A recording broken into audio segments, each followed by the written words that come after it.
Well, for more on this, I'm joined now by liberal radio talk show host Nancy Skinner. You can also find her at nancyskinnerlive.com. Hi, Nancy.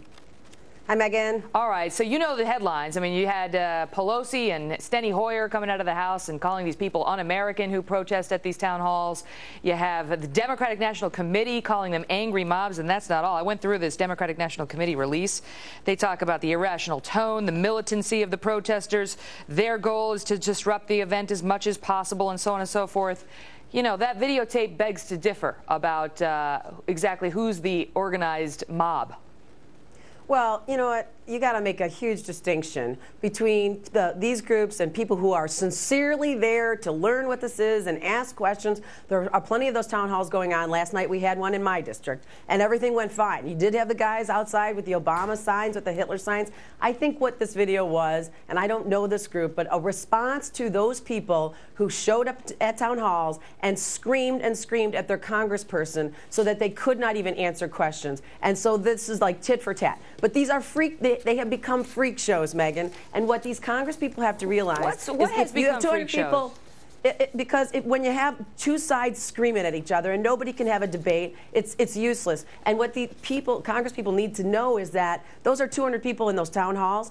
A congressional district is about 600,000 people. Those are the people that you need to talk to. And the confusion, the death panels, the myths, the distortions, the angry mobs are not helping to having a reasoned debate about how we come together. People. You know, you got to hold the town hall. You hear what they say at the town hall, and then you look at the polls to see if the polls back up what you're hearing, which clearly here they do. The polls are against the health care reform bills coming out of the House overwhelmingly, Nancy. So I mean, your theory is questionable. But wait, let me ask my question, because you say that this is just an effort to contrast those who are making a ruckus at these town halls. That's not what he says. This guy, we've confirmed, he works for Health Care for America now.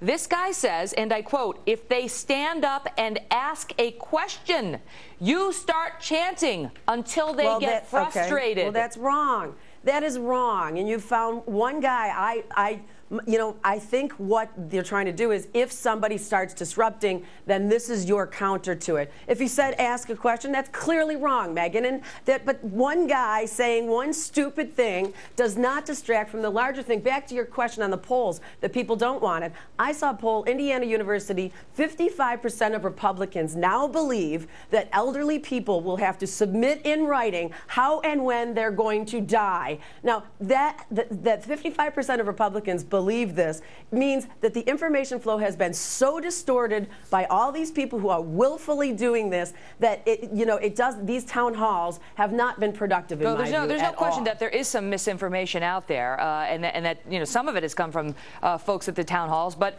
a lot of it is not misinformation, and people just have genuine concerns about their health care. And I just want to set the record straight about this group, Nancy, because it's not just this one guy. We had one of the representatives from this group on this air, and he admitted that they have been trying to coordinate with Democratic members of Congress to, quote, provide cover with them at the town halls. And their own memo from this Health Care for America now, going out to their people, say, make sure that the right messages don't get drowned out by the protesters, to shoot down the irrational tone and the militancy of those who oppose, that you have to bring enough people to drown them out. It's not just that one guy. It is a coordinated effort. This was a response to the very early town halls where Congress people couldn't even talk because people were going out and screaming and yelling at them. So there was a tit-for-tat response. None of that is correct. Everybody should be able to ask questions. Monday. This guy at Janowski's town hall Monday.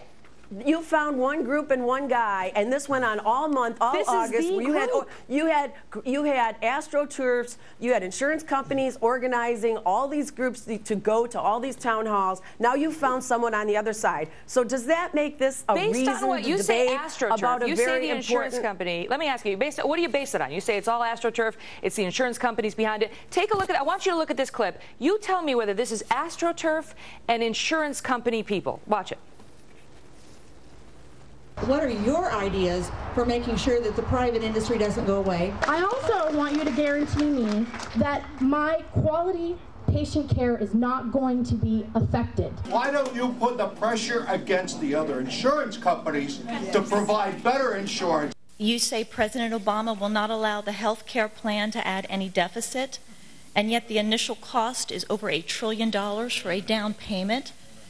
Who is going to pay for this bill?